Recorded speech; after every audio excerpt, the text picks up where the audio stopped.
pray. Amen. In the name of the Father, and of the Son, and of the Holy Spirit. Si tu si Senator Torres. And at this time, please. And if we apologize. If we may just offer a brief moment of silence for the sailor who has expired from the USS Theodore Roosevelt, and for all the souls that have left this earth as a result of contamination by the virus. May we have a moment of silence.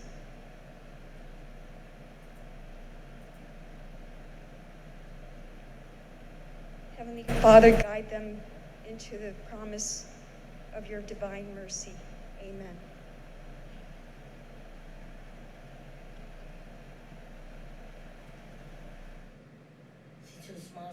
Senator Torres. Before we start this session this morning, colleagues, as you know, the standing rules requires the presiding officer to preserve order and decorum, and because we are in this emergency session during a very stressful time for our community, it is my hope that we can conduct today's session maintaining the dignity and integrity of this legislature and with the utmost respect for decorum and one another. And at this time, Madam Clerk, if I can get your attention.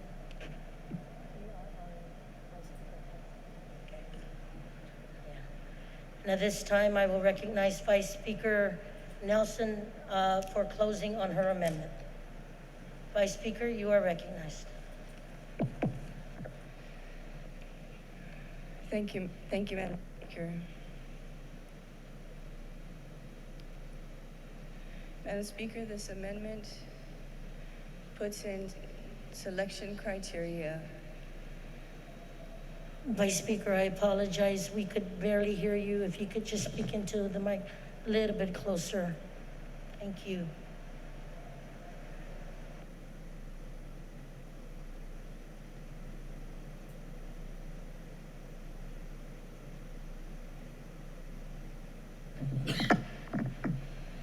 Can you hear me now? Okay.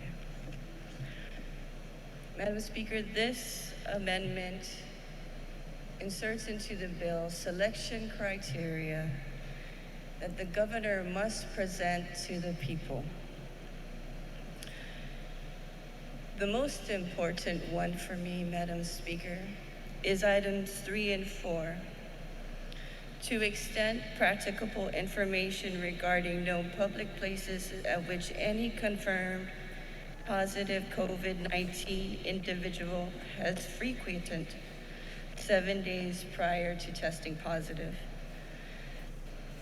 To the extent practicable, access to COVID-19 testing for individuals who have come into contact with another confirmed positive COVID-19 individual. And so, Madam Speaker, to explain this amendment is if I go and play bingo and I have coronavirus, I am tested positive for coronavirus, they will only give information to those that were at the location where I was playing bingo at. But I haven't seen testing for each individual that was present at the time and location that I was playing bingo. And so we need to move forward with tests. We need to start testing more people in the community. We need to test family members if I'm positive for coronavirus. Because we need to identify where the virus is. We should not wait for people to show symptoms. If we can act vigilant and early on, and we can improve our immune system by taking vitamins and all the other things and ensuring that we exercise so that our immune system stays healthy, then that is how we will win. And I proffered this amendment, Madam Speaker, because of my history. In the military, when we attacked any enemy, we must go through the military decision-making process, also known as the NDMP. And we present to our general when we are at war, General, these are the courses of actions. This is our analysis. For each course of action, there is selection criteria that either actions must be taken or that items must occur. And for this course of action, these actions and these items must occur to validate that that course of action is true. And that is why I proffered this amendment, Madam Speaker. And that is the truth.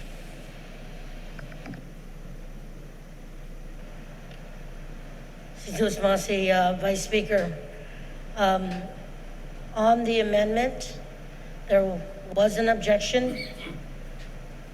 All those in favor of the Vice Speaker Talina Nelson amendment, please signify by raising your hand.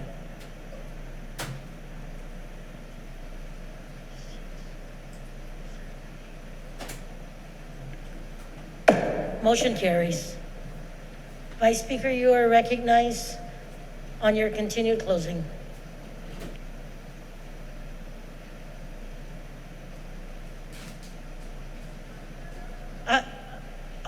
I apologize. She's still speaking on the floor. She still has the floor.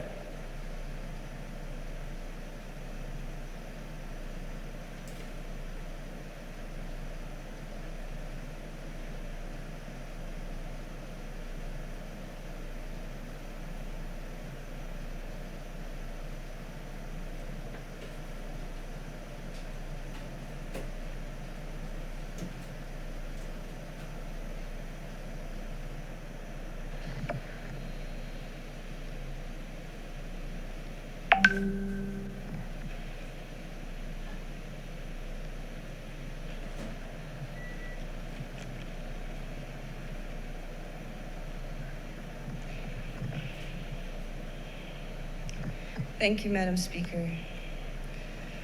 Madam Speaker, this measure has evolved into great criticism and negativity. And the concern is the trust for the government to preserve the rights of the people. But Madam Speaker, in many states and territories, curfew law exists presently in their constitution or in their statute. Madam Speaker, yesterday we spoke about Customs and Quarantine's letter about confiscating PPE, ventilators, and other medical equipment. Why? Why is Customs and Quarantine going to extreme measures to do this? Is it because this is an emergency? Is it because we don't have these things on hand? Or we are preparing for the worst? In our hotels, we have quarantined people. Approximately 500 sailors tested positive, and approximately 134 people on Guam have tested positive for coronavirus. And it would be foolish for us to think that we should separate ourselves from our military population. It would be foolish for us to think that what goes on inside the fence does not happen outside the fence. Because we are all connected to this. We have retirees. We have family members serving. Some of us still do serve. We cannot separate ourselves from each other at this time. This is where we come together. This is when we help each other. Put aside our differences and be there for one another, especially in the suffering, especially in this moment of anxiety and fear.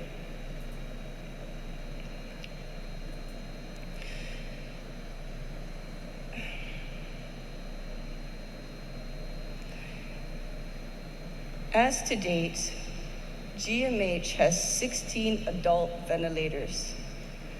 GRMC has 22 adult ventilators. Available is around 14 at GMH and 18 at GRMC. But there's 634 positive cases on our island. Our bed capacity at GMH, 87 beds available.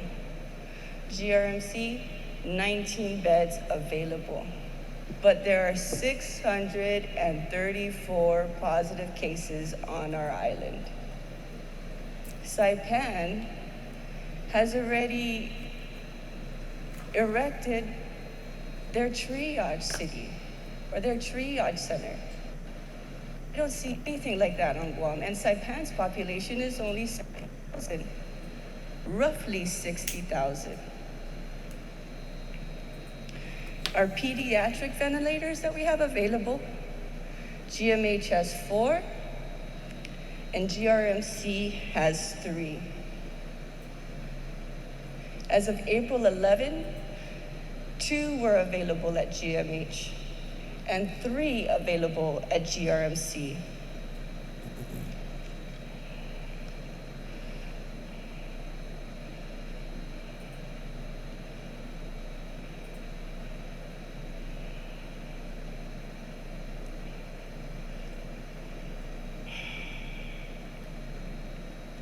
And now we go out to our roads and we see traffic control points. A friend sent me a video yesterday. A friend, sometimes we disagree, but he sent me a video yesterday, and he asked the soldiers there, have you been tested positive, or have you been tested for COVID? And they said, no, we have not been tested for COVID. Why aren't we testing them? They are giving information to people in their cars, exposing themselves, and they're not being tested.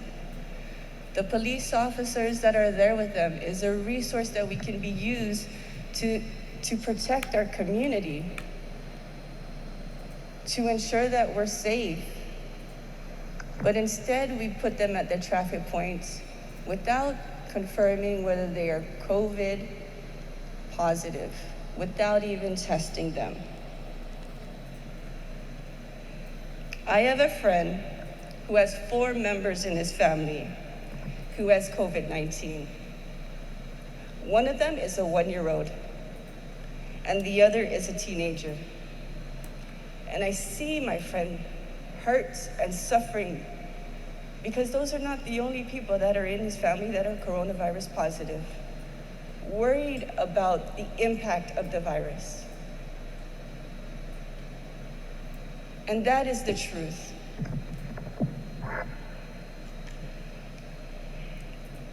We have nurses that have tested positive for coronavirus.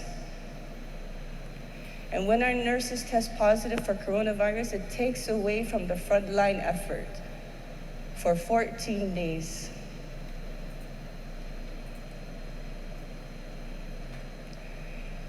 And that is the truth. There have been over 20,000 deaths nationwide That is the truth. Dr. Cabrera says that our peak will be in June,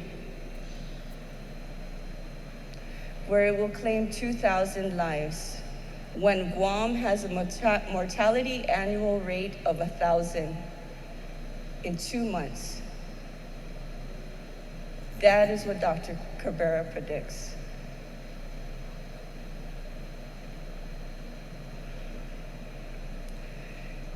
Our frontliners are out there every day, Monday, Tuesday, Wednesday, Thursday, Friday, Saturday, Sunday, and Easter Sunday. In the news, we see frontliners dying within our nation. They put their name, they put their face, and they show their families.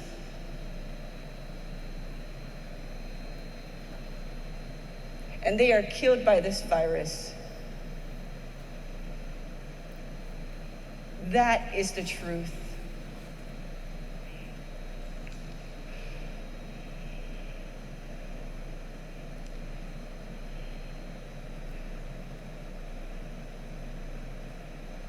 And yesterday,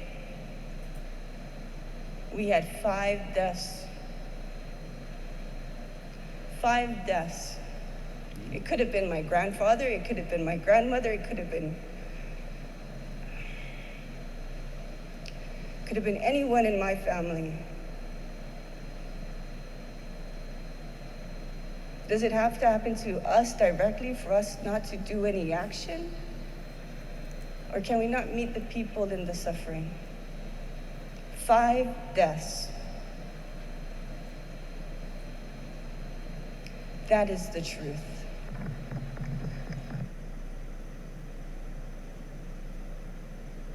I really liked her pearl necklace. Masi, Vice Speaker. Anyone else on the main motion? Senator Marsh-Titano, I will recognize you. Here we go, people. Here we go.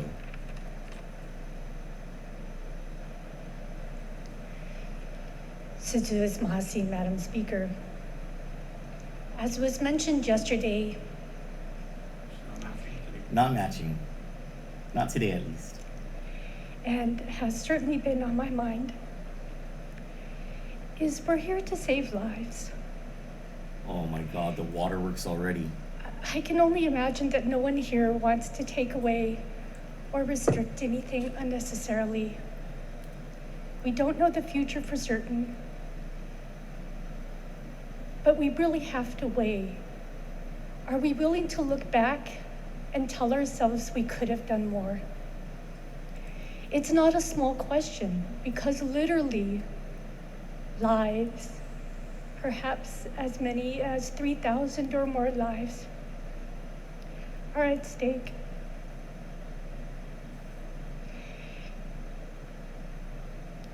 And for me at this point, I'm still weighing these things out, but I think I would rather err on the side of caution and think about the greatest possible good. I appreciate the authors who stood up to write what may be a life-saving measure.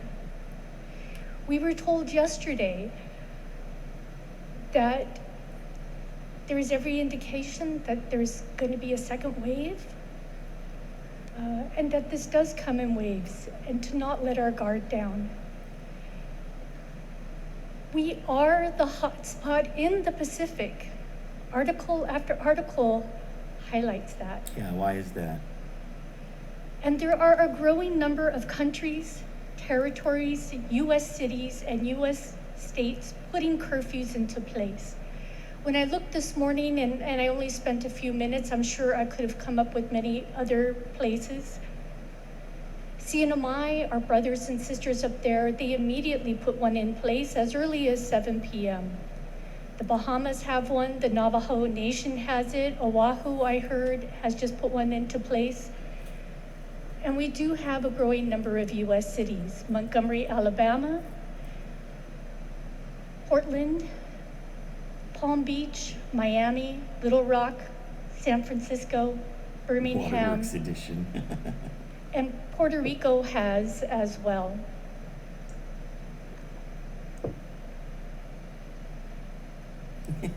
Jacob. You know, I also was looking up reasons why they're putting these into place.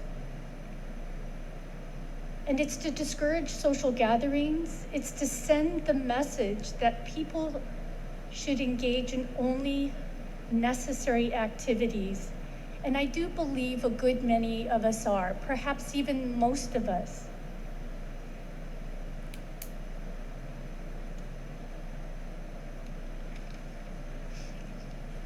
But what does it mean if there are a few that are not following the orders?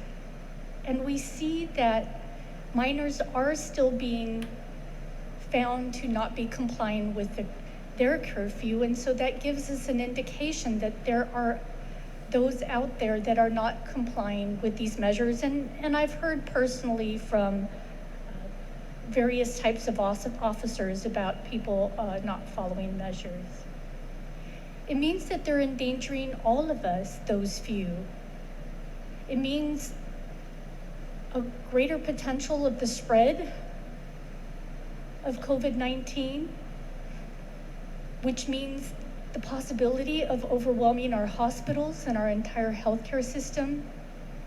And not only those, the lives of those with COVID-19, but the lives of anyone else suffering from any other condition that's going to need medical attention. And we all know that we have ambulances in what feels like almost every hour of the day, flying up and down our roads, taking people in emergency situations to the hospital. What becomes of all of them? Those are our parents, our aunts, our uncles, our grandparents. It's our members of the community who may not even have coronavirus, but if our hospital is overwhelmed, there's no ability to attend to them either.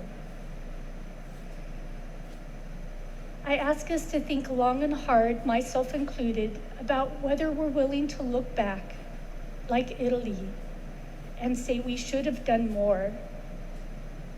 And as I said, at this point, I'm leaning towards erring on the side of caution because I'd rather look back to say that we did do what we could.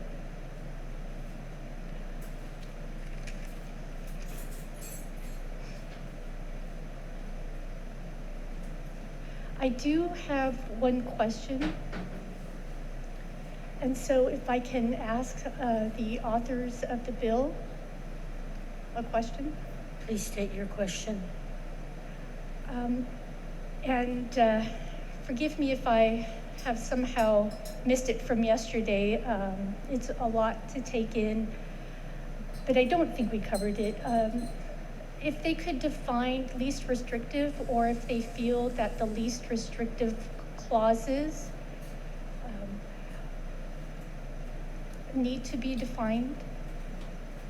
So that would be on page 2, it's mentioned that for this curfew to not extend beyond 15 days, but for it and the shelter in place to be carried out in the least restrictive means. If they could define that, or if they see need to define that to provide further clarity. Thank you, Senator Taitano. Legislative Secretary, would you like to yield? Thank you very much, Madam Speaker. Yes, I will yield to the question.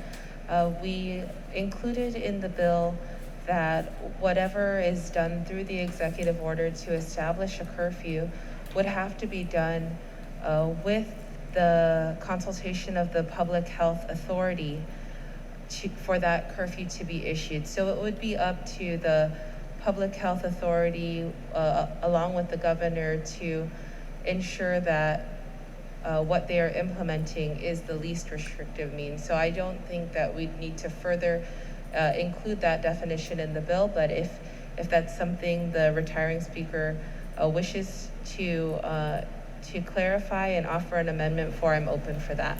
Sounds like a very vague and undefined term. Senator Taitano. Situus Masi for the answer. And so I've been weighing whether to write an amendment to define it as to mean minimally intrusive in the normal day-to-day routine of individuals, and perhaps to put in some of the permissible activities, to say, for example, to allow people to carry out their work and seek medical attention and the like.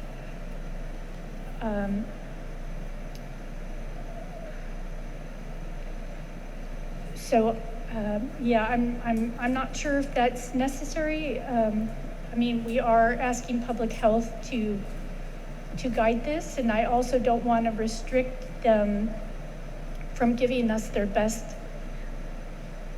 public health advice and guidance. So I'll perhaps hold on that for right now. Madam Speaker, if I may. I'm going to take a moment's recess.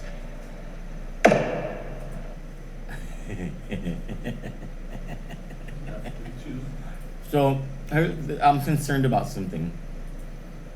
Yesterday, there were 9 senators who committed to voting no on this bill. They are Will Castro, Therese Terlahi, Joe San Augustine, Tello Taidegui, Pito Terlahi, Luis Muña, Jim Moylan, Clint Rigel, and Regine Biscolin. And the reason I'm concerned is because it's one day later, and normally the author of the bill would be pressured into pulling the bill so that the remaining 6 senators, or 5, excluding the author, they don't have to vote on the record and lose votes or lose the confidence of the governor who they're friends with or whatever, right? And I'm concerned that after hearing 2 more speakers on this matter, that the governor was able to do her thing and convince a couple of these guys to change their votes. I mean, I could be wrong. Maybe the legislature wants to do something right and let people hear all of the arguments. But yesterday, when we were talking about the first Dictator Act, Bill number 334-35, as soon as Regine Lee stopped speaking, providing the 8th vote against the Bill 334, against the Speaker's bill, the Speaker got up and she said, I see where this is going. I don't have the votes. I want to pull my bill and send it to a committee for further whatever. And it ended the debate. It saved the skin of anyone else who would have spoken or had to vote on the matter. And I don't know. I'm a little worried now. Where are we with these 9 votes that we counted yesterday? Especially with all this continuing. So we'll see. There was a lot of talk on my cousin Ray Gibson's show this morning. That's his show is on The Point, 93.3 FM. They're the only morning show to watch. And of course, Bob Klitsky and Tall Tales in the afternoon. It's the only afternoon show to watch on 93.3 FM. There's been a whole lot of talk about, sorry, let's get back to session. Immediate 35 na legislatura and Guan is back from recess. I'm going to have Legislative Secretary, please. Thank you very much, Madam Speaker. So the question posed was if we felt that the language of the least restrictive means necessary to implement this curfew or shelter in place was tight enough as a boundary for the governor to establish these through executive order. And I'd like to reassure the retiring speaker that we do have a section in the second section that asks for the promulgation of rules and regulations relative to the shelter-in-place directive, that these rules and regulations shall allow for reasonable movement, which is deemed essential by the public health authority, and that this language of least restrictive means necessary was also advised to us by our legal counsel as something that would stand if challenged, and that would be up to the court to decide if those means were the least restrictive put in place. Chief Masi, Secretary. Senator Taitzino, I hope that helps. Sejus Maasi, both to the speaker and to the author of the bill, that provides the clarity that I was seeking. So, thank you, Senator Taitzino. Anyone else on the main motion? If not, Secretary Shelton, you may close on your bill. Sejus Masi, Madam Speaker, and I'd like to thank all of our colleagues over the last couple of days for their discussion and their questions and their input on the bill. And I know that this was a very difficult last couple of days, especially on this topic that has been extremely controversial. And I recognize again and respect all of the concerns and all of the concerns that were brought up in the discussion. And so I'd like to just reiterate my ask to our colleagues to support this bill, to allow us to give the governor during this public health emergency the very limited and temporary authority to continue protecting our island. BS. And from here, move on to work to address the issues that will help our island recover. I just ask us to all look around and to see the people of Guam who are suffering. They have called on us to act now. Not when we reach the peak, when there's no coming back from it, but now. They want to feel protected, and they have the right to feel protected and reassured that we are doing everything in our power to protect them. And I agree with many of our colleagues who feel that we are working and need to continue on this track to follow the already implemented social distancing suggestions and find a way for us to hit this virus from all angles, to take every approach. And I too agree that it's unfortunate that we've experienced some breakdown in communication, that we're all a little hungry for more information, more data, more transparent planning. It's a difficult situation for all of us to be in, and we're learning together, and I ask that from today we move forward.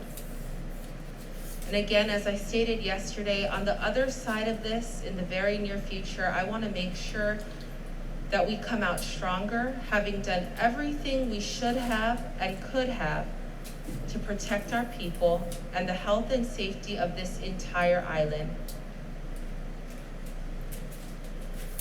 Today, we can help the governor by allowing her these, again, very limited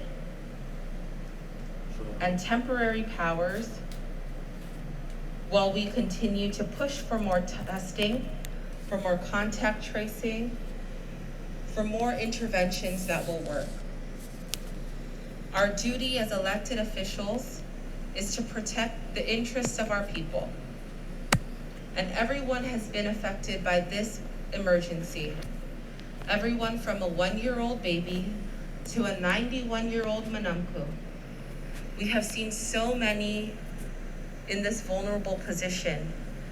And we know now that it's not just the old or the sick who are vulnerable to the virus, but everyone. And so I ask again to our colleagues, let's do what we can today to protect them. Let's listen to our healthcare professionals who have told us that more interventions are needed and that the worst is yet to come. I hate to speak and say these things that may incite fear in people, or to have what some may call a doomsday attitude. But our reality is that we don't know what's coming in the next few days or months. And we need to prepare for the worst. So I ask that we put our differences aside and that today we unite to protect our people, Madam Speaker. I thank you for this time. Can you please move it to the third reading? Thank you, Madam Speaker. And with that, I move to place Bill number 335-35 as substituted and further amended on the floor into the third reading voting file. Objection. There's been an objection. All those in favor of the bill, please signify by raising your hand to put it down to the third reading voting file.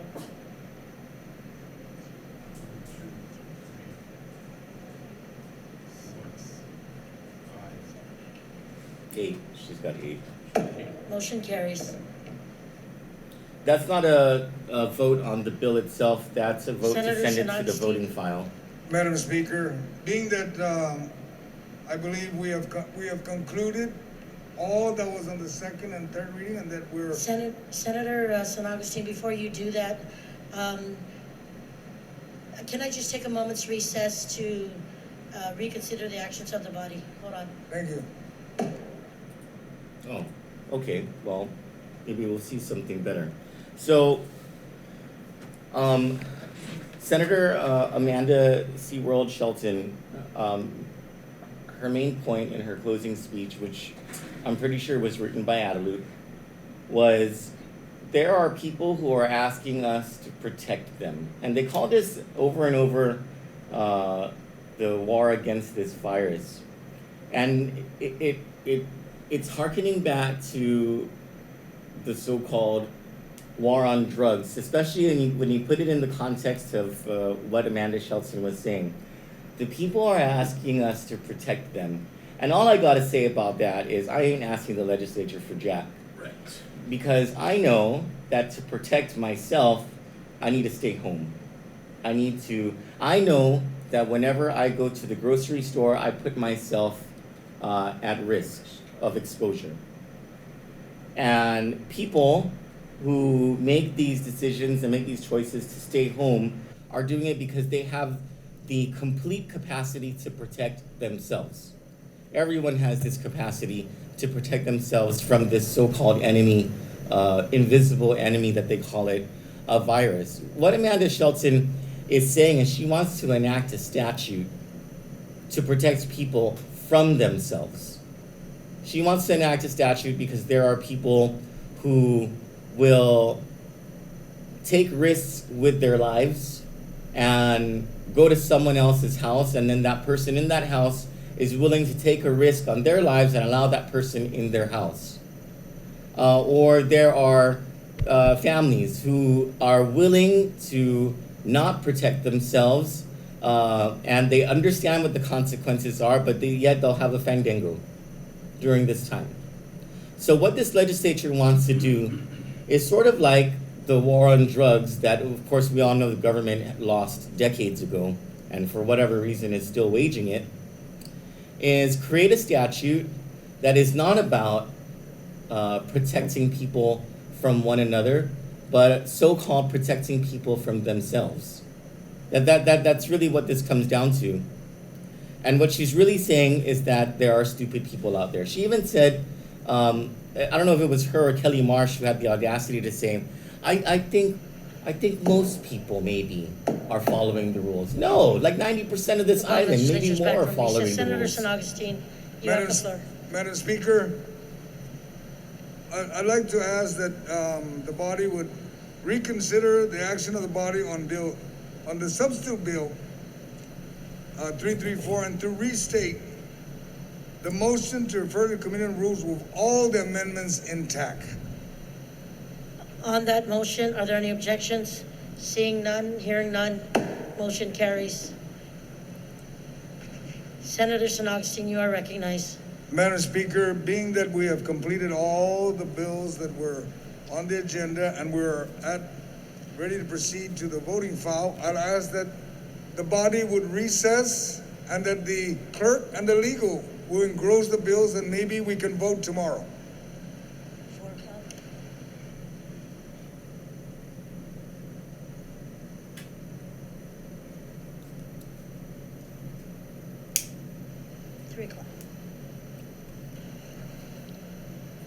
And Madam Speaker, and if so by the body, that we vote at 3:00 p.m. tomorrow? On that motion, Senator Sirlahi, I would Therese just like Sirlahi. to make a point of inquiry that if Yes. anyone in the body has any communication from either the Attorney General or the Governor of Guam that specifically requests a shelter in place or a curfew, that they please present that to us before we vote, Madam Speaker. Thank you. Duly noted, Senator Therese. On that motion, without any objection, motion carries. So We the are in leg- recess. The legislature is in recess until what, 3 p.m. tomorrow? Until 3 p.m. tomorrow, giving time for the Legislative Council to engross, and the clerk of the legislature to engross the bills that have been moved into the voting file. I don't even remember what they are. The most important one is 333. That's the one that deals with the federal funding. Bill 335, so one of the dictator bills has made it into the voting file. We will see how strong Adelupe's pull is, or what sort of dirt Adelupe has on the 9 senators who've already committed to vote against Bill 335. If any of them change their minds, well, there is something there to be investigated. There is some dirt that Adelupe has on them that we will find. And hopefully that convinces them just to do the right thing and never mind the threats that come from Adelupe.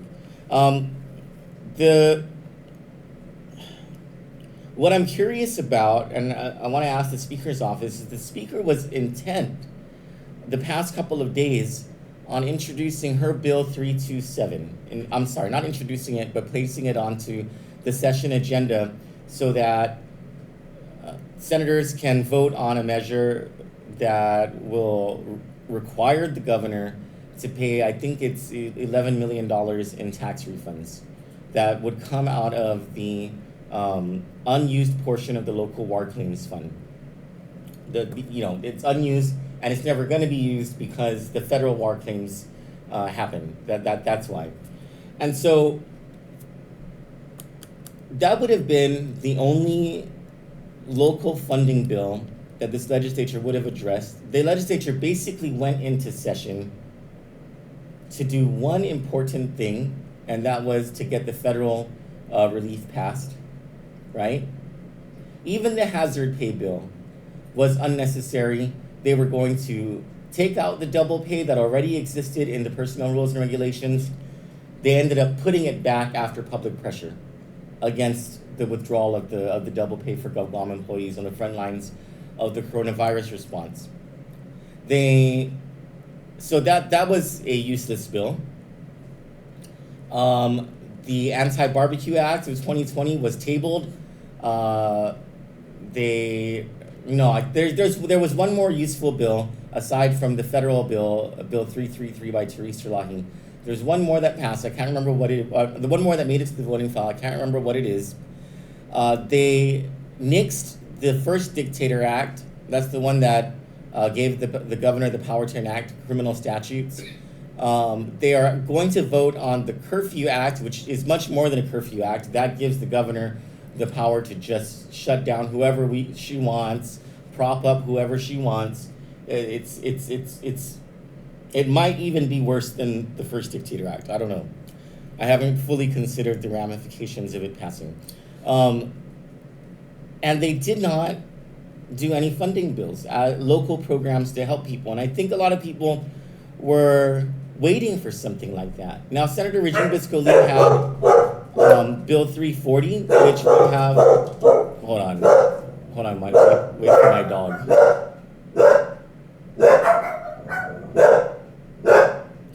Yumiko.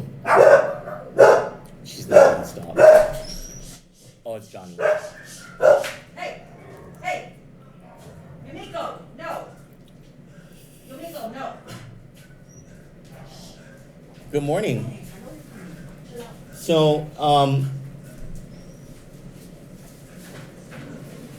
Senator Regine Bisco-Lee had Bill 340, which provided a local funding program. It would have given to those who earn, it's either $30,000 or $40,000 or less, in income per year in tax years 2018 or 2019, $400 in local relief effort. So that would have been on top of the $1,200.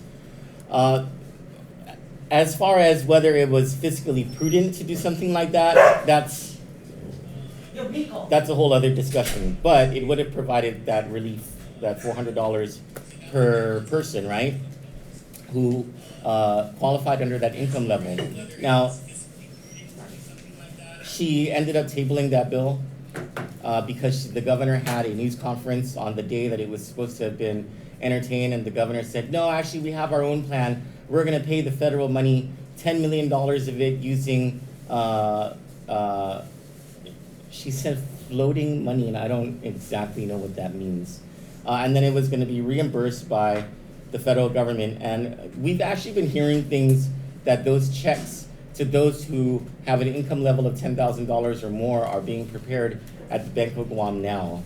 Whether that's legal, I have no idea. The administration is not being very transparent about that. The point is that they're not moving forward with Regine Lee's bill.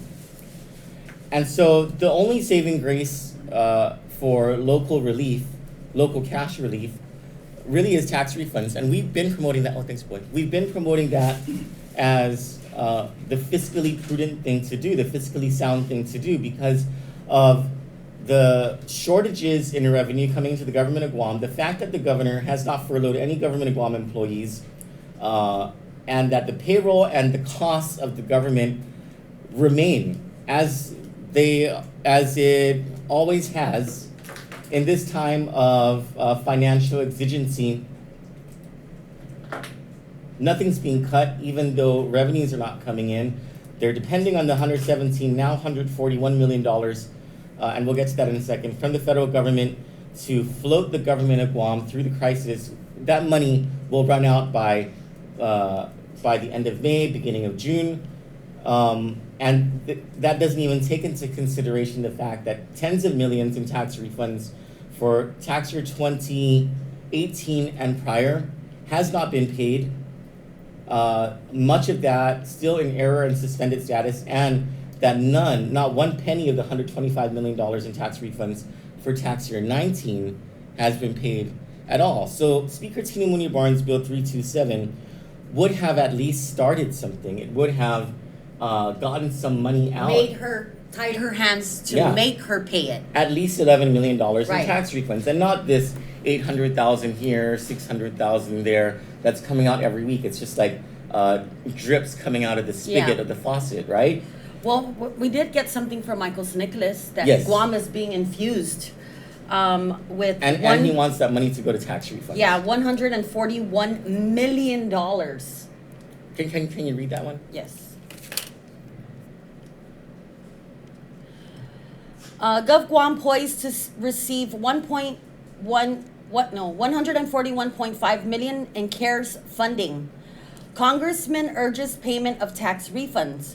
The government of Guam is slated to receive the largest single sum in direct funding from the federal government in history to support operations as a result of COVID-19. Costs are necessary expenditures incurred due to the public health emergency with respect to the coronavirus disease 2019.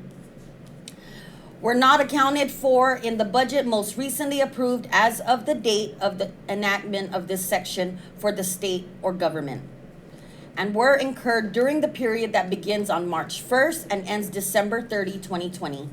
I urge the governor to utilize the cash management authority she has been during these times to program local dollars to immediately pay tax refunds to our people, while legitimately applying this 117 million as stipulated in conformance with federal law, said Congressman Nicholas. So there you have it, $147 million.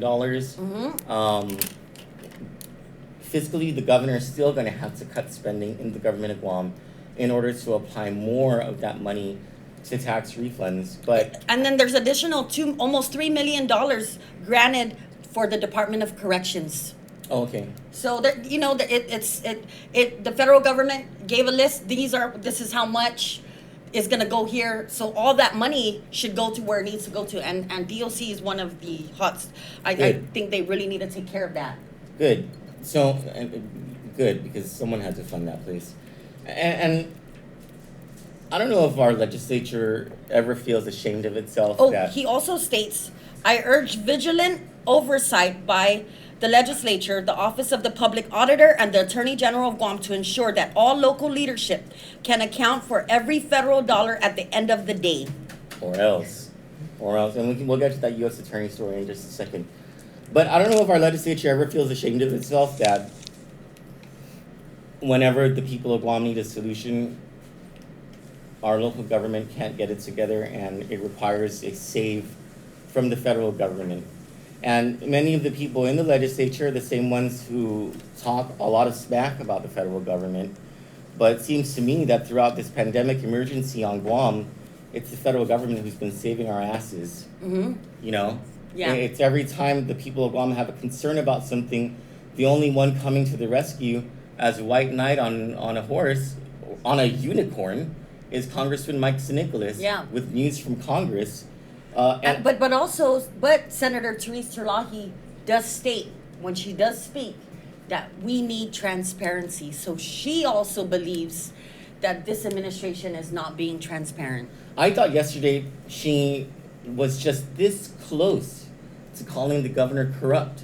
Mm-hmm. I don't know if she meant to do that on purpose or if she was just losing it because she was so frustrated with her colleagues in the legislature. God, I'm starting to sound like a stupid politician. Wait, today, Colleagues you know, in the legislature. when I was listening on the way down, they recessed because of the Amanda Shelton's bill, so they can ask legal. They recessed all the way till tomorrow.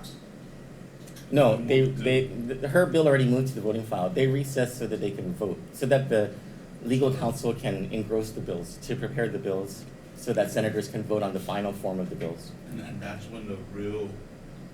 No, So there's you get the nothing. gavel, the real politics kick That's when in, you're right. That's when the politics kicks in. But Yes. they still haven't discussed any bills to give the people of Guam money at all. None, Nothing. None, because there was none on the agenda except for Regine Lee's Bill 340, but she tabled it. I thought, and this is why I wanted to get Speaker Munya Barnes or her staff on the line. I thought that the speaker wanted to get her Bill 327 onto the agenda, but that is not happening apparently, unless they're going to do it afterward. But then what does that say about The people are waiting longer. exactly? And people are there are comments here about, you know, if this curfew thing was so important, you know, why are they waiting an entire day and afternoon to vote on it? Maybe it's because their legal counsel is just not fast enough. I don't know. William Nault brings up a very good point, and this harkens back to what Eric was saying about this is when the politics really happens. And for those senators who were the 9 who already committed to voting against Bill 335, the curfew bill, we were talking a little bit earlier about how, you know, we have to be vigilant because this is when Adelup is going to call these senators and try to get those votes to turn. William Nault says it seems some of these people are looking for jobs when they are voted out after this election. Mm-hmm. That might be a thing, you know. Oh, they're out. That might be it. Might be Joe. You know, Joe, don't worry, just stick with us. And if things go south, you're going to be the director of administration. You know what I mean? Yeah. The tax. Or Yeah, but they're only BBMR or gonna be there something. for 2 years because Lulu Bell's out. I mean, Lulu fell, not Lulu Bell. We should, guys, since they're on break till tomorrow or whenever, we will put out all their emails and their phone numbers for you guys to call. Yes. Stonefish says every day goes by, and all the talk about doing this and that for the people of Guam. What have they accomplished besides wasting time? Lester Akinino says it's okay to be a suspect because you won't go to jail due to the virus. More crimes I see. Well, if you get arrested for a violent crime, you get released. But if you get arrested for breaking a roadblock, you'll fester in jail. That's how this government works. Isn't that how the Germany worked? The Nazis? Yeah. Well, you went to jail, they didn't like you. Jesse Mendiola says, oh, by the way, everyone, Jesse and Leanne are coronavirus free. Yes. Good for them. The government refuses to disclose the other two establishments that have clusters of positives. I'm curious. They disclosed the church and they disclosed the bingo. Conspiracy thinking. Could it be Bank of Guam that was the potential cluster because their lines were longer than the Wall of China and public health doesn't want to acknowledge it? Just thinking out loud. I wouldn't be surprised.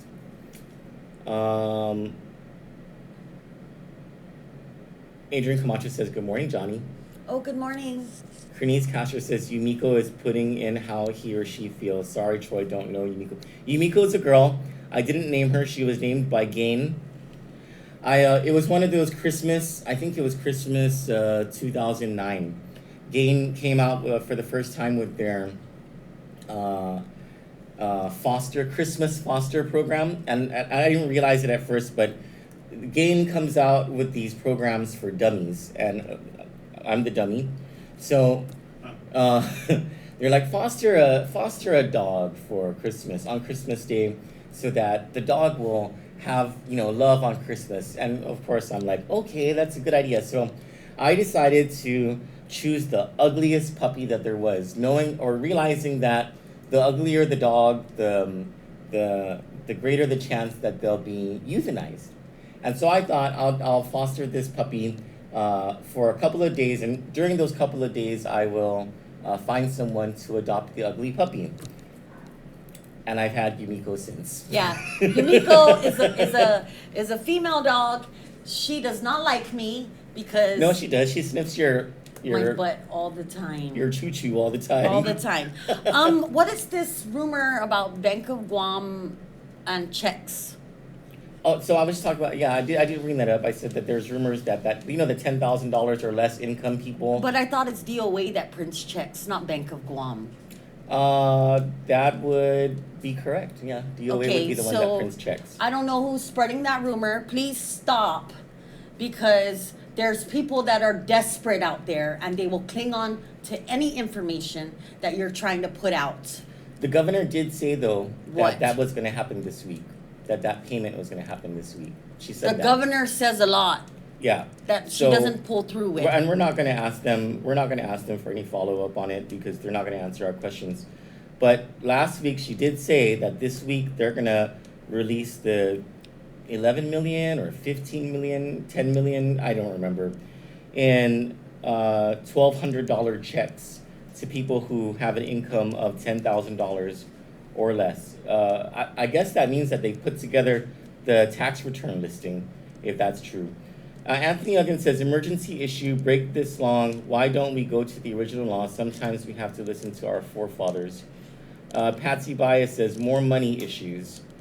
Nicholas Chihara says, sounds like no tax refunds for a couple of years. Nicholas,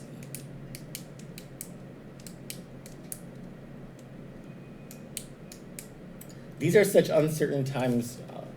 I don't know that you might be off on what you're saying. Now, I know there's a federal court ruling about tax refunds, but the filing date has been moved to July 15, so that means the deadline for payment of 2019 tax refunds has moved to July 15, January 15 of next year? Or is it February 15? August, September, October, November, December, January. January 15 of next year is when the government of Guam will be required to start paying 2019 tax refunds. Mm-hmm. And then there's the filing date. Moved to July 15. July 15. Yeah. And so the deadline moves as the filing date moves. And then there's the issue of does the government of Guam have any money? It's pretty well established that the government of Guam has not been making any money since this emergency started. The tax revenue is just like at an all-time low.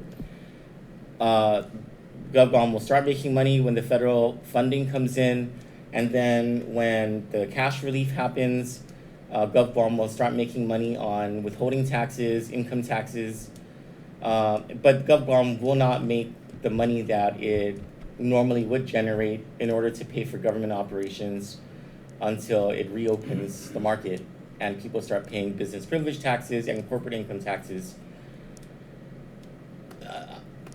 Maybe not a couple of years for the payment of tax refunds, but Nicholas, I would say to that, what really matters is the governor's commitment to pay the tax refunds.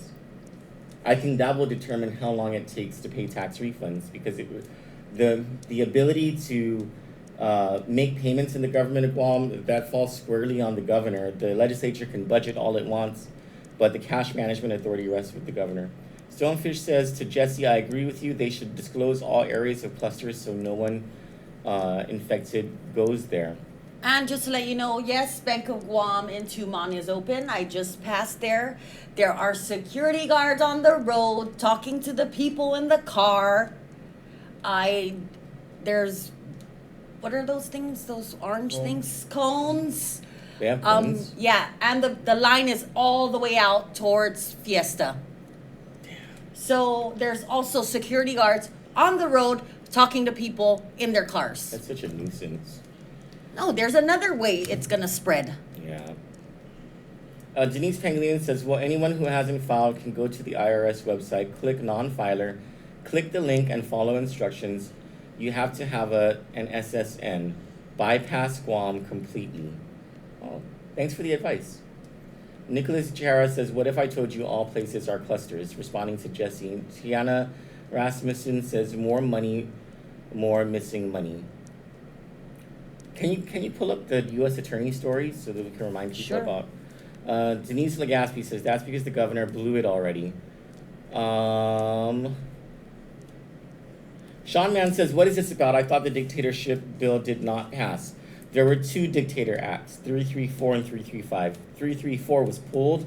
335 is going to the voting file. And senators will vote on it tomorrow at 3 o'clock.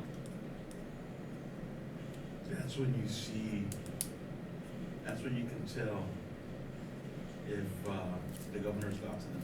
Oh shoot, Herb, you can hear me? My mic's not even on my thing. I boosted yours. Okay, here. You can unboost it. Okay, here we go. Can everybody see Mr. Anderson? This is hero extraordinaire.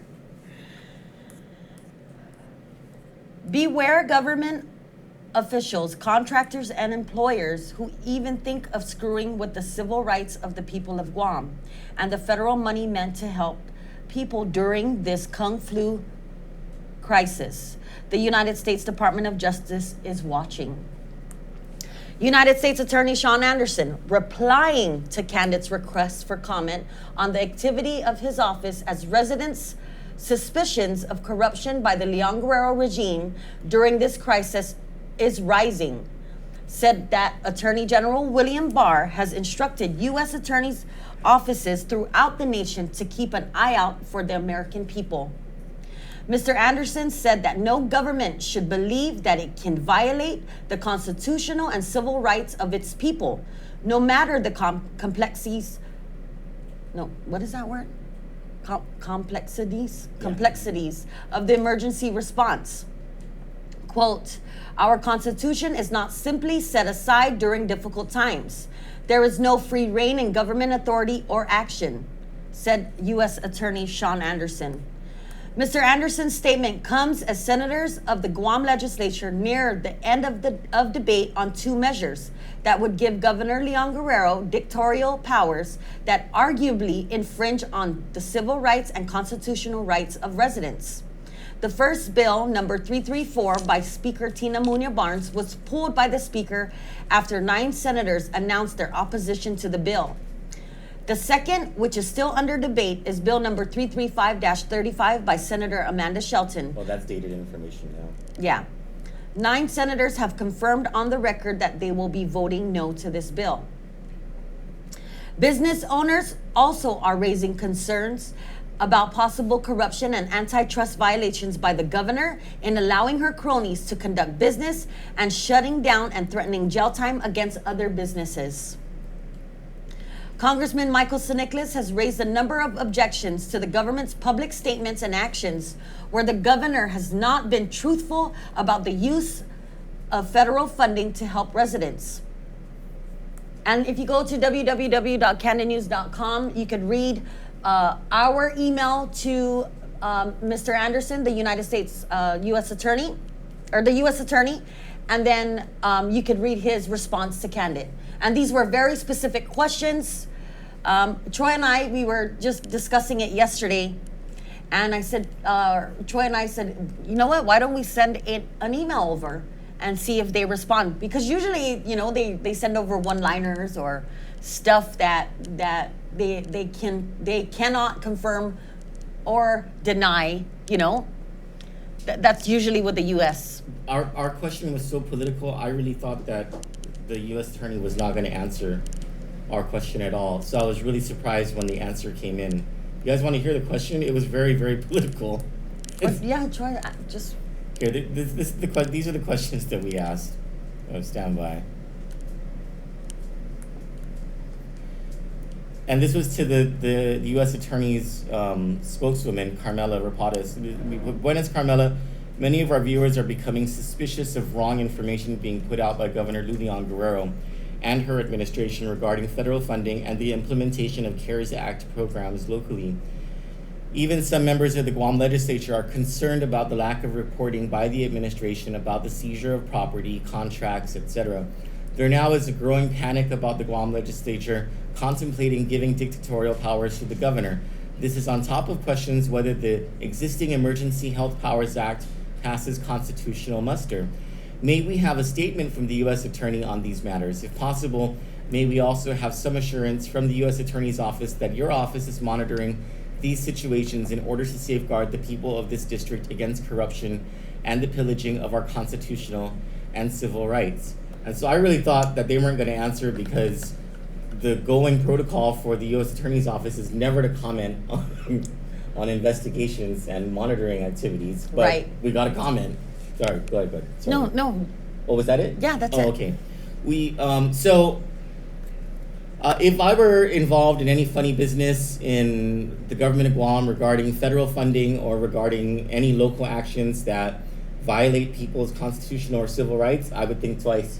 The US Attorney's And office if is you watching. think that because the governor's office is being sly or they're writing letters using revenue and tax to tell business owners that it's going to get taken away from customs, and if it looks like they're not doing anything, we have to think there is things going on behind the scenes, and it almost, because they are not being transparent with us, it's almost like they're trying to fix the paperwork. And you have to think that way, because anybody that is not hiding anything, they're going to show you what's going on.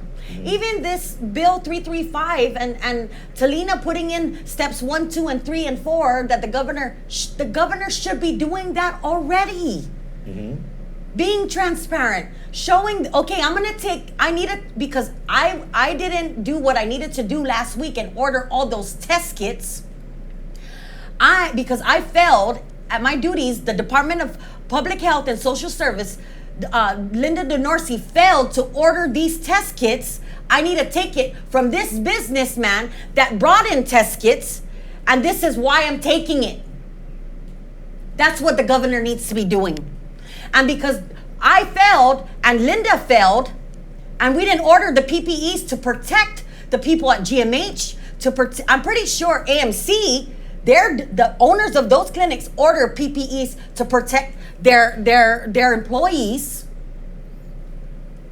Because they failed, they're going to take it from Joe Schmo at this business because he was smart enough to order PPEs and stuff to even donate to GMH because public health failed. Did you see Dr. Shea? He posted about how he's afraid that the government is going to seize his orders for things that he needs in his clinic to keep open. Right. You know, because of this new rule by public health. I think Dr. Shea should just send it over to the U.S. Attorney. Yeah. I think anyone who has been harmed by these seizures should notify the U.S. Attorney's office and the FBI about what is going on. And just a friendly reminder to everyone, things can't get done. Law enforcement tends not to step into a situation unless and until an official report is made. That's why the U.S. Attorney's Office provides phone numbers and email addresses to make these reports to the proper authorities. They've provided information. You can find it on our story about this. It has Sean Anderson's picture on it. And the For HSI administration, and for the FBI. the administration and previous administrations are depending on us to be quiet about it. So we have these resources, these phone numbers that we can call, even if it's a hunch, even if even if you may think you sound crazy, but you see it, report it. You never know. You never know. And the administration, these government officials who are doing all these things to us, okay, are depending on our silence. That is our culture. That is Guam. All these years, all of these things have been allowed to go on and against our people because they've kept us silent. It is our time to stand up and get things on the right path for our island. This is our island. This is our home. This is my island, Ray. And remember, it is not snitching if you're telling on the government. It is not. Sandra Rages says, it's sad that Guam has a population of 160,000 plus and takes months to pay out taxes. All the other states with populations of millions get paid within 7 to 10 days, shaking my damn head. Martina Cruz says, that's the reason this administration needs the superpower. If this is not pandemic virus, the governor won't ask for such powers. Patsy Bai says, amen to your concerns of the public. William Nault says, federal receivership may be better to handle the money. I agree. Darlene Bauermaster says, straight up, Mike is the one working his arse off. DT says, just federalize the pandemic and economic recovery efforts. I would trust President Trump to figure things out for Guam. Yeah. I would. He said it in his statement yesterday or whenever that ran. Yeah. You know who I wouldn't trust? Crazy old Joe Biden. See now? He didn't remember the name of America. Amy Jackson says, so did they not get to talk about TMB's bill? They did yesterday, No. sister, and they tabled it. Yeah. Guys, we have to fight for our civil rights. These are our rights. I'm pretty sure Amanda's bill is saying that we're stupid and we need that. Amanda said we're stupid. That she doesn't believe it's our personal. What did she say? Our personal right. Oh, it's on her page, and I also put it on her page last night because she's talking about her bill and we need to support it. I put who are the senators. I commented on her page and I put all the senators that said no to it. Good. And there's 9 senators. So let me open it and read to you what she says. And I'm telling you guys right now, you have rights. And if we are all of us are staying home. I think those barriers, those roadblocks is for optics. It's to make it seem like people are on the road when they shouldn't be on the road. You know, Ken Leon Guerrero makes a very good point. He says those roadblocks or road closures might actually be causing the spread of the virus even more. Yeah, I believe it. Even this Bank of Guam one here. Yeah. I just passed there and I went slow, so I should have videoed it. But the security people are going around talking to the people in the car. Did that security guard get tested? Probably not. There's people standing outside of their car through on the drive-thru. I saw it. I can walk back out there and take pictures if you want. But guys, oh wait, I'm supposed to go. Sorry, I got squirrel. Pat Atherton says, I see the airport will be receiving $20 million. I didn't even know that. Yeah. Will some of this go to the Convicted Felons Airport Consulting Group? I hope not. Nicholas Ichara says, call the FBI about that. Marcus Veritas says, aside from all the shenanigans, I haven't heard that word in forever, going on with the govs, I want power illusions.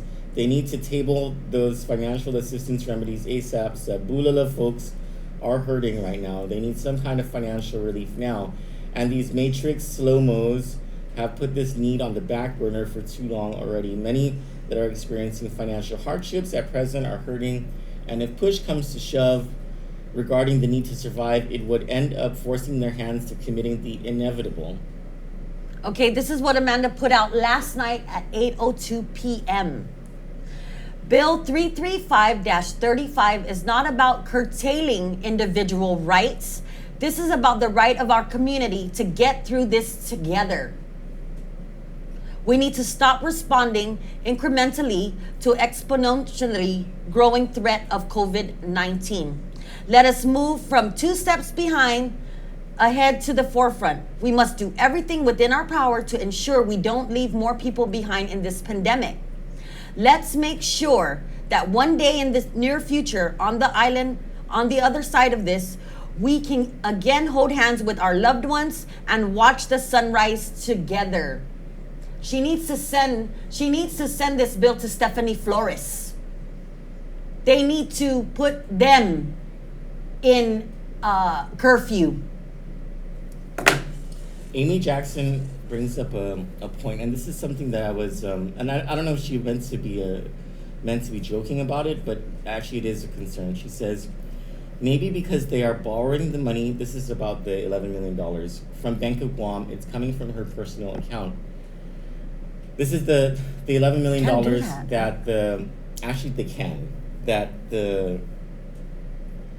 that the governor said she's going to pay the $1,200 in federal stimulus money to those making $10,000 or less.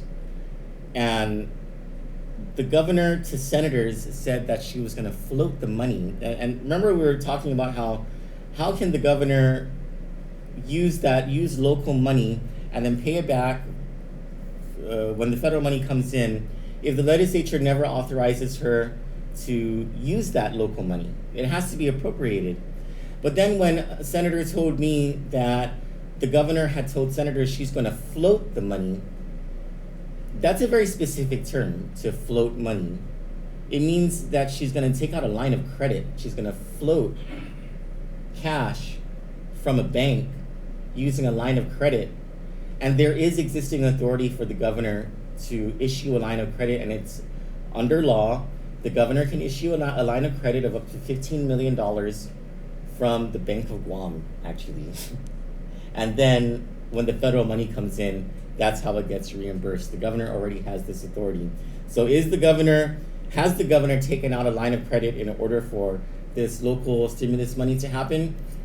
I don't know, because the administration is not reporting things during this federal emergency. But if that is so, that means that her Bank of Guam that her family owns is going to make the interest off of that. Yep. That's the only legal way that I can think of that the governor can actually do this $11 million payout, is if she floats a line of credit. Well, now that we're getting the money, she doesn't need to do that. When did they say the money's coming in? I didn't read that part. But it's coming. That's the Gov Guam money. That's the 140. You're talking about the 141 million. That's the Gov Guam money. What she's talking about is the cash assistance money that comes in from IRS.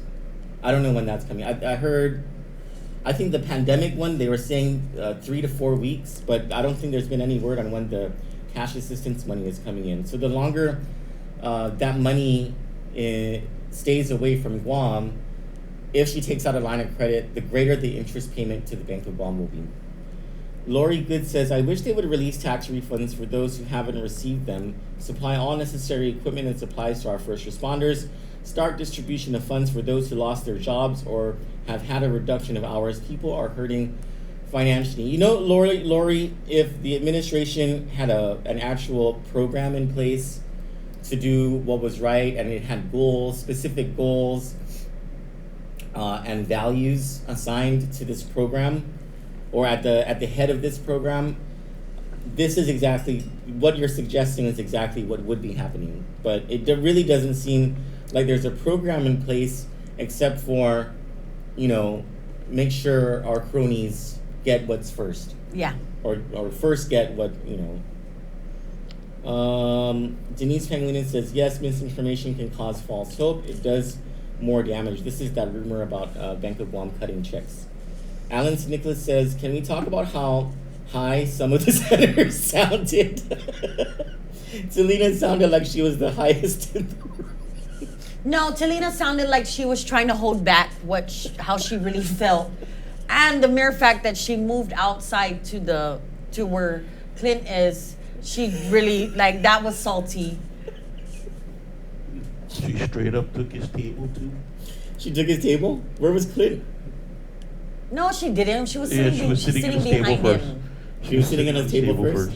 And then when I think Clint arrived a little bit late, Uh, or was in the bathroom. Nate Horn says, but if you make $10,000 or less, you don't have to file taxes, right? I don't know. I don't know how that works. All I know is if you don't owe money, the deadline for you is not April 15. As long as you don't owe. But if you owe, that's the deadline. No, it's July 15 now. No, I'm on usual. Oh. So you have up to 5 years to file tax. But that's just me because I knowing the system. Nate's asking, so how would they have your info though? Denise If you're a non-filer. Denise something says you can go to the federal. Denise, can you repeat what you put out and give them the website so it could help people that are below $10,000? You go to their website and you put in your information if you're not a non-filer. Oh, it's actually right here. Sorry, I was just looking at it. Go Yeah. to the IRS direct website, irs.gov. IRS.gov and Click non-filer and follow the prompts. yeah, and do not cheat. Don't cheat yourself, guys. You'll get in trouble, big trouble. Nicholas Ichihara up on top says, Johnny is kind of scary. Then Desiree Santos says, no, she is not. Johnny is straight out. She is a great gal. Thanks. I'm Johnny not is- scary, right, Johnny Troy? is both. She hits. Troy, am I scary, Troy? Even if Yes. I never want to get in a Mang Yang concept with Johnny. Her punches are freaking hard. No, Even I when she's remember when she plays games, he goes, let's just play. I'm not going to hit you hard, I promise. Nice. Joe Yanetsi says Lou is stalling with money issues to hide financial corruption to make way for federal money. Again, if anyone has any information or any reason to believe that the governor or senators or whoever are mismanaging money, committing fraud, lying about federal funds, And if you are contracts. if you are part of the government and you know that this is going on, just send it to us and we'll report it for you. With the evidence. With the evidence. With the evidence. We'll report it for you. They will never know where it came from. We got you. But if you don't have like hard evidence, but you know of something firsthand, you would need to report that yourselves, and please do. And you can find the phone numbers to report to the FBI and to HSI and to the U.S. Attorney's Office, and also email addresses on the story about this that we published last night. John Fiala says the Department of Justice needs to shut down the government of Guam and take care of the people. Denise Pangolina says, valid questions. You all do the people of Guam proud with your honest, upfront reporting. We need that. Oh, thanks, Denise. Thank you. Someone in the comments on our U.S. Attorney story said something I like, saw that. I have a problem calling these hacks journalists. And to you, person, I say, since when did we ever call ourselves journalists? I would never want to call myself a journalist. If people like the people on CNN and the publisher of the Pacific Daily News call themselves journalists. Yeah, and I've never said I was either, because I'm not. I do not want to be in that same category. Nate Horn says, why don't we start the refunds with the $350,000 from FESPAC? That's a very good point. Then we can let Richie Bannons resign again due to health reasons. Nicholas Achara says, nothing more despicable than denying a media source entry into the governor's press conference. Oh, well, Nicholas, it's We okay don't care. because, yeah. We don't care. We don't like hearing Lou's voice as much as you don't like it. Adrian Camacho says it's purely personal, totally sad. I know. They're very sensitive people over there at Adelup. They get their feelings hurt very quickly. Denise Pangolina says they are totally shady, straight corruption, no clue Lou and her corrupt administration have got to go. What they did by seizing the PPE is illegal. We were copied on a note on an email to the owners of Green Energy Solutions Inc. They're the ones who had to cancel their order for PPEs because of a notice of violation from Department of Revenue and Taxation and Public Health about their orders of PPEs. Anyway, the person who copied us in this email said is encouraging the owners of GESI to report it to the U.S. Attorney's Office. You know? Desiree Sanchez says, damn, Johnny, you go, girl, straight out. And Valerie Antelan says, Biba Senator Johnny. Oh, no. Sorry, guys. Remember, I'm a convicted felon. I can't. Maybe I'm telling you, we should write to the president. And we should be like, Dear President. My name is so-and-so. This year, or 2007, I was convicted of this federal crime, and I have since changed my life. No, the first line needs to be, we are not from the mainstream media. Yeah, so. yeah, and we love you. Man, I just got sad thinking about how Bernie Sanders had to endorse senile Joe Biden. I really liked Bernie. Ron Kidego says, did anyone ever think that Lou is not in charge? It's Linda.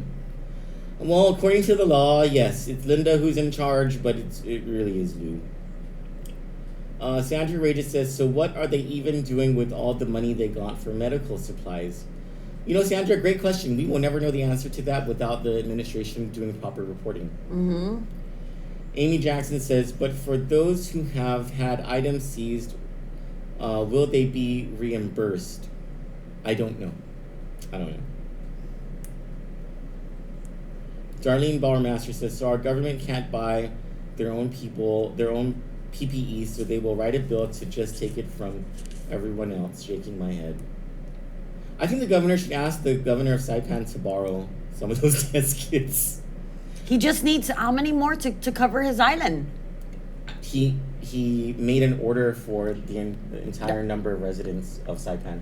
So the first wave of that order, 20,000 came in. He's expecting 40,000 more. Wow. Good job, Ralphie boy. Chuck Estevez told us yesterday, though, that he doesn't know where that. No, he said it's from Asia. He did say it's from Asia, but what he doesn't know is whether the testing reagents that correspond to the test kits also were purchased. Carla Wilson says, that's craziness. My daughter gets all her prescriptions and medical supplies, including PPE, mailed. And if someone decides they are going to confiscate it because the government needs it, there's no telling what I'm going to do. Carla, the first thing that you should do is call the FBI if that happens. And Monica DeVera says, Johnny, you should seriously consider running for senator. You got what it takes. You got my vote 200%. Thanks, Monica. We love you, Monica. I love her food. What? All right, Marlena Alo says that's the Maulik thing to do. I love Joada. He's my favorite. I love Guam and all her beautiful bitches. Is that bubble tea? No, it's Amy's coffee asking. from McDonald's. Oh, okay. I got us some breakfast sandwiches. Thank you. And there's hotcakes there. Sandra Reyes says, LOL, my dad said it doesn't matter who runs for governor at the next election, Lou will lose. Guys, you would be surprised what happens in politics in a 2-year period. You'd be surprised what happens in politics in a 2-day period. Keep your guard up. Keep vigilant, and don't forget the things that the governor has done. And for as much as as soon as this pandemic ends, I guarantee you the pivot of this administration will be to do all things, no matter the financial harm it causes to the Treasury and to the people of Guam, to do all things to make it look like Governor Lulian Guerrero is the greatest thing next to Swiss cheese or sliced bread. I can never get these stupid sayings right. But just be careful with how the government of Guam talks to you over the next 2 years. Adrian Camacho says, and Uncle Joe called it the Lujan virus. Who's Uncle Joe? I don't know. Is that Joe Snogestein? Or Wuhan. Joe Biden is Joe Biden? No, he wouldn't know Lujan. Maybe Uncle Joe from the legislature. Janice Wong says they're back. Is that Maybe. the legislature? No, cannot. Let me check.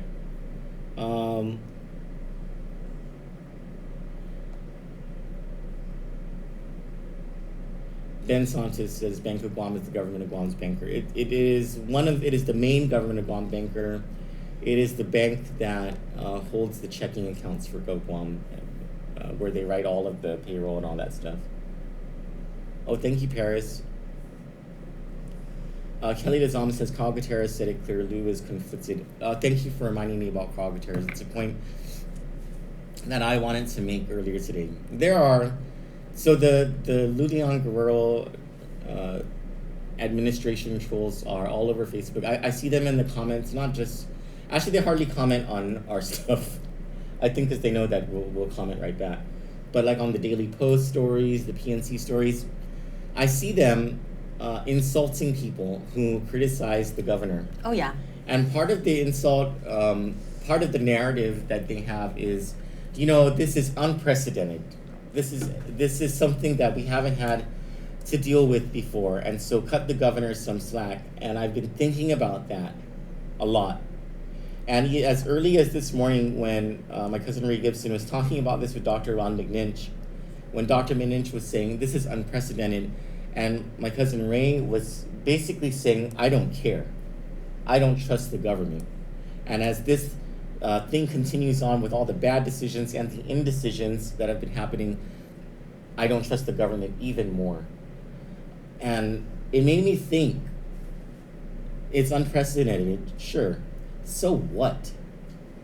This was something that was written into a plan since 2006. Since 2006, the government of Guam has been training to deal with a pandemic emergency.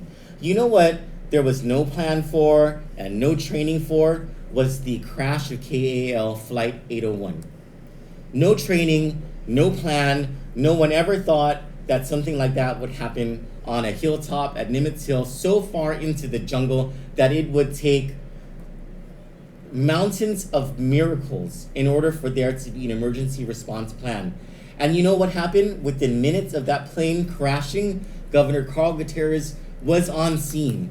And firefighters and medics were making their way through the jungle to get onto that scene. And to begin taking people out on stretchers.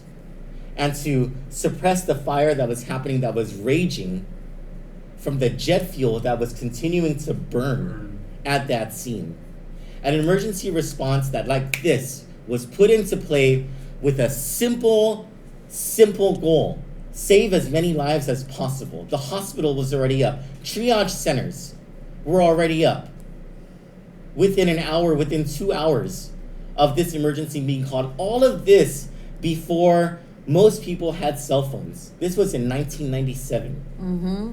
All of this before the internet was a thing.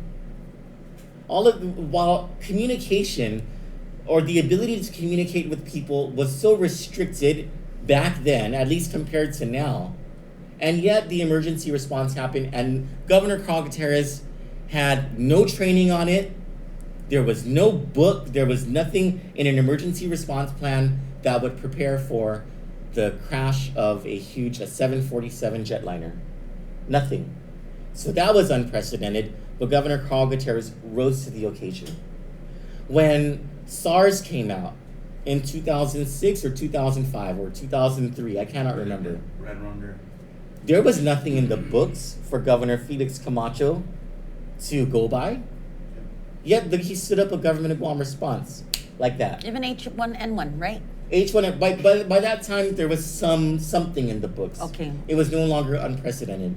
When Kim Jong-un fired missiles aimed at Guam, there was nothing in the books. It was completely unprecedented.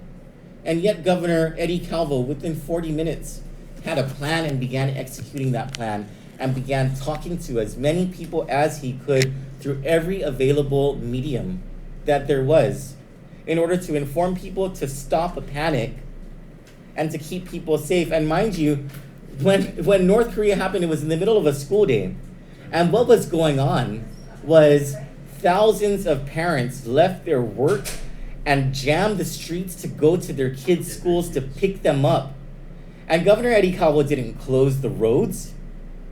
He didn't order a road closure or roadblock so that it could allow emergency vehicles to get through. What he did do was he got on the airwaves and he talked to everybody. And he said, look, everyone, this is what's happening. This is how we're keeping your kids safe in case a missile lands on Guam. And this was in real time, and it was serious because no one knew if a missile would land on Guam at the time. And he managed to get hundreds of people off of the roads and going back to work, understanding that their kids were safer against the concrete walls of those classrooms than to be in the cars of their parents if a missile hit Guam. And that's how he stopped the panic from happening within 2 hours of the emergency starting. That was unprecedented.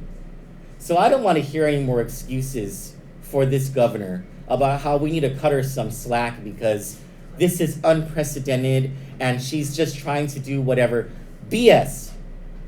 She's failed at her job because she doesn't know how to manage a crisis.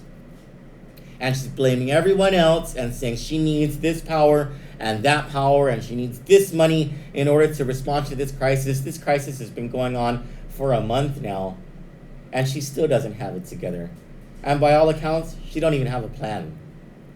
She doesn't even have clear goals. And the data that she's working with so far has been wrong. She can't even communicate the data that she has properly and correctly. So I don't care to hear those excuses about how the governor needs to be cut some slack because this is unprecedented. Because if that was the case, we should have cut slack to the previous governors who we didn't need to cut slack to because they did their jobs the right way. They rose to the occasion and they did things the right way. And the only difference between Lulian Guerrero and her predecessors when it came to responding to an emergency is that her predecessors didn't allow politics to get in the way of the decision-making process in crisis management. Sorry, I went off on a tangent there. Truth, brother, truth. Let me just go back to your comments. I'm so sorry.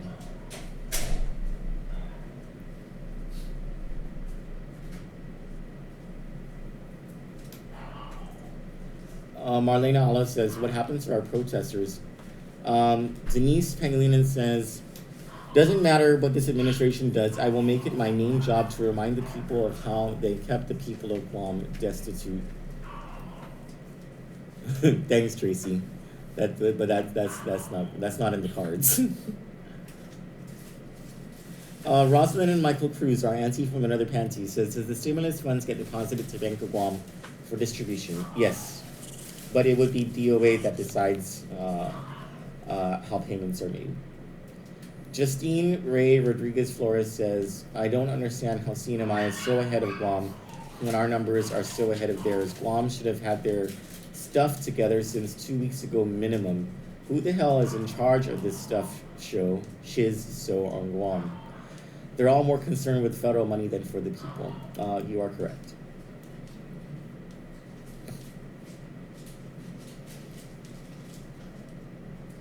Raymond Paulino says, yes, awesome candidate news. Thank you. Debbie Kanata says, talk is cheap. Governor Gutierrez was investigated by every federal and local agency, and he was clean. Then Nicholas responds to her, they're having a debate about Carl Gutierrez. Nicholas responds to her, he didn't have everyone take the fall. So, yeah, I have my own opinions about Governor Carl Gutierrez, but when it comes to crisis management and emergency response, he really was on top of it, you know. He really did give everyone a sense of calm and efficiency, and the government of Guam was on top of it, and yeah. William Nault says, it is always honorable for someone that realizes that he or she is incapable to step down.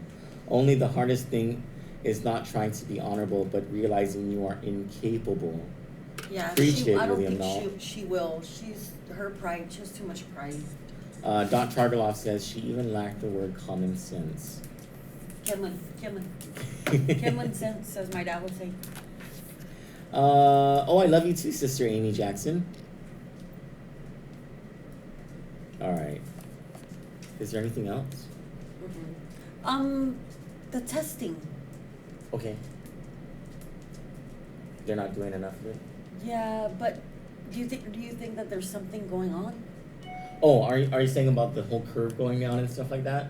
No, just even zero testing, but a DLS is positive. I don't. Why are we separating the testing that's happening? Well, I think What is that about? even the senators, even the ones who are pro-Lou, were saying that we need aggressive testing, is what they were saying. And basically what their point was is, can we rely on these results that we're getting, because lately the results have been kind of low, and which is good. But I think these senators are asking, Therese Sirlahi, Talina Nelson, and Amanda Shelton, they were asking, shouldn't we be doing more testing so that we better understand the data and we can make good decisions, et cetera, et cetera. There was an article, from Tina Mona Barnes' office, that there was companies requesting to do aggressive testing, and they dropped the ball, right? Oh, I didn't read. Sorry, I hardly read the other news. No, you got it yesterday, but we were too excited about the. Oh, this is the Tina thing. Yeah. Oh, what was the letter? I'm sorry. I was supposed to do a story on it, but I forgot. Yeah, it's there was their team, their medical team, or. Did she put together a committee or something? Yeah, Oh, and okay. they asked the governor they should order more test kits and then start testing everybody like a what, I don't know, like a drive-through testing, or Oh, okay. and they didn't. That's what Tom Shea has been recommending for, I think, 5 weeks now, or 6 weeks now. Tom Shea has been saying, we need to do drive-through testing, we need more kits and all that stuff. Yeah. Again, Governor Lulian Groh should call up Governor Ralph Torres and ask to borrow some of those kits.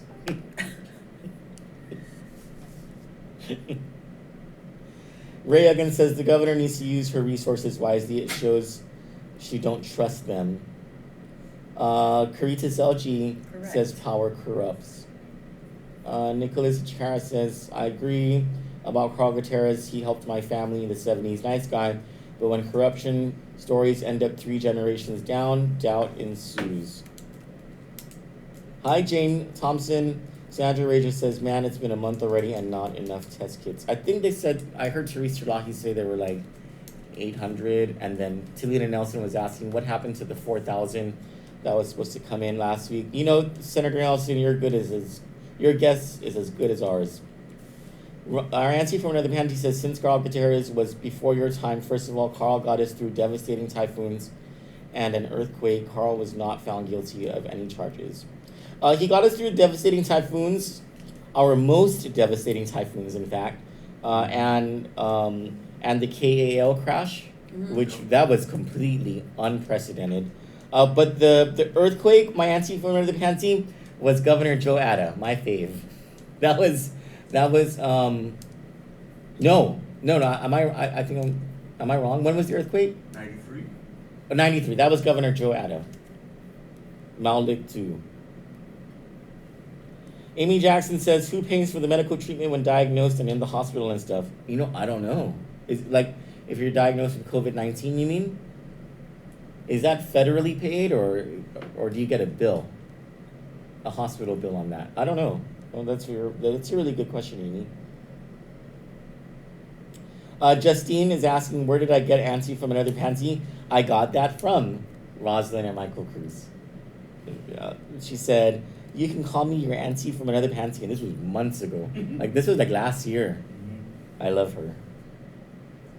Amy says, can you imagine if you don't have insurance and if you do the copay? Nicholas Ichihara says, Kandit News Group, anyone talk about the long-term economic impact of this island if there's no vaccine for 1 or 2 years? I assume nobody will travel to Guam. Well, a month ago, airlines throughout the country began grounding their planes, and so we should consider that air traffic will just not be as robust for maybe a 6-month period. After that, I have no idea. But is anyone talking about the economic impact? Sure. Dr. Vince Akimoto and his son Kai Akimoto have been in constant communication with the UOG School of Business and Public Administration, with their dean, Dr. Annette Santos, and one of the faculty chairs, Dr. John Rivera, trying to put together a post-pandemic reopening of the island, or actually not even post-pandemic, but as the pandemic is happening, a responsible way to reopen the island. And you see even President Trump and his people trying to put a plan together like that. You see major cities in the United States trying to put together a plan like that. We've been saying that this is a great time for maybe better thinkers on this island and influencers to redefine the Guam economy, because really the economy of the world has changed. And if we think that it's going to be business as usual when things reopen, then we will be the ones behind the curve. And Jason Blas says, Joe Atta 100 the Maulig way. Atta Blas, catch the spirit, Atta Blas, catch the spirit of Guam. Well, I just went to the IRS website. That's why I'm quiet over here. I filled in everything that I needed to fill in, so I'm just waiting for emails. So I'll let you guys know how that turns out. Oh, so it works. Yeah. Oh, nice. Very cool. See, irs.gov. Click on non-filer. Yeah. Thank you, Denise. But we'll see. I'll let you guys know. I followed the information. I did whatever it asked me to do. Now I'm waiting for it tells me to wait for 2 emails, and then once that, you can put in your bank information, or you can put in your P.O. box or your mailing address. I chose the mailing because we're on Guam and that's what we're used to here. No, I actually don't know my routing and all of that stuff to my bank. So. Oh, now there's a Joe. Was Joe Atta a good governor debate? My grandma worked for him. He was a good man. Leah Ignacio says to Jason, wasn't it Joe Atta's term where we had multiple power outages? Well, Leah, yes, you are correct. And some would say that it's because Governor Ricky Bordallo ran the government's finances to the ground and did not purchase the power plants that we needed during his term in office. You may arguably also blame that on Joe Atta, but by the end of Governor Joe Atta's term, several bonds were taken out to purchase the power plants that exist today. The power plants that we have, plus the fast track generators, most of them were purchased during Governor Joe Atta's last term in office. Well, if anybody wants to know, Troy has been a government political person since he was in middle school. So Troy is very knowledgeable, very smart man. And I'm not.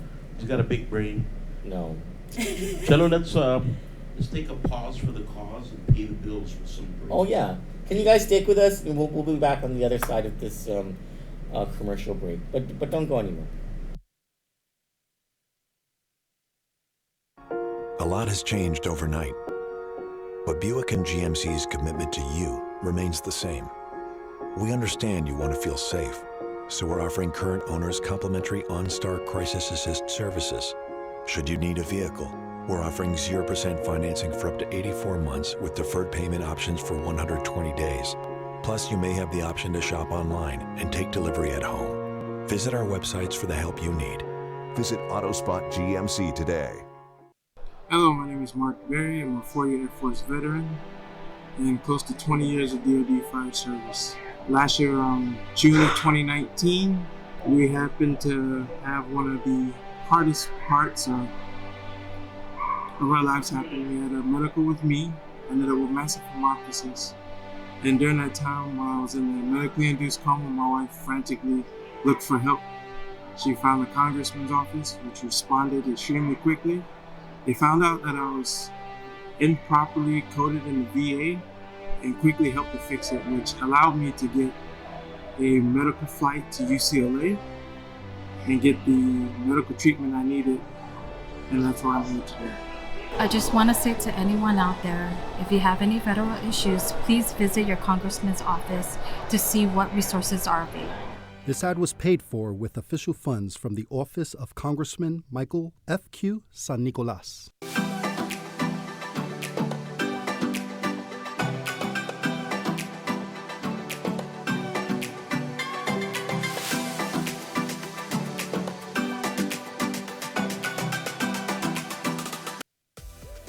Funerals actually take a lot more planning than I expected. With us using island cuisine for the first time, of course we were iffy, but once they came and showed us their service, their food, we tasted their food and everything, we definitely used them again because their service and food is just awesome.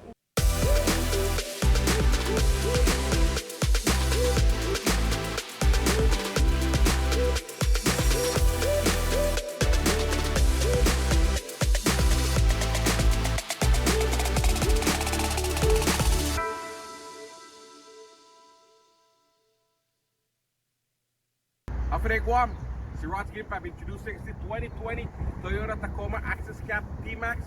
Este na mês, got some promo United Airlines, $1,000 United vouchers. After Nanga, sabik manono si Tacoma, Guam, Tacoma territory. Check Siraj, Gina Atkins Pro Toyota, 671-788-2584. Alumbray, go Siraj, Sina Nogan 671-788-2584. After Nanga, let's go places.